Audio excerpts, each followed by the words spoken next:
Hello mga kapaps, good evening. Karon di ay nakabiyahe na po dito karon. Tinawan yung dan.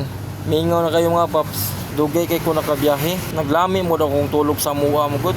Kay wa ko pagkawas kong bata mga paps. Sus unsa ka orasa ron? Ubay biya mi kwaon karon mga paps. Kay Bernis ron, samtang nagdagan ko karon, ako ra po'y nagmata. Ako makauban nga tulog kay gikapoy mo gud sila mga paps. Kay nagdeliver ni sila ganiha gud. Kani gagian ako karon sa Banilad ni karon mga paps. Alas 10 na karon mga paps. Tanawang oras ninyo.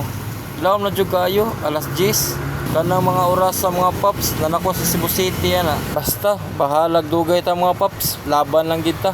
Mahuman na bitaw na, di ba mga paps? Pag may tiyaga, may hilaga, di ba mga paps?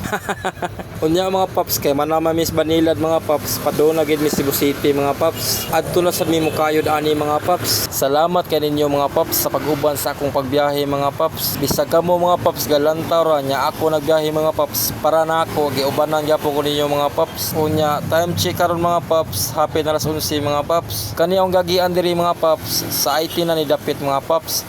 Lahos ni padong sa Ayala mga paps. Makaabot ta dito sa Ayala mga paps. Dito mga paps, makarelax jud ta dito mga paps kaya makaparking man atong truck mga paps. Unya mga paps, salamat kay inyo mga paps. Ari sa ko mga paps nya diha lang mo. Thank you kay inyo mga paps. God bless to all.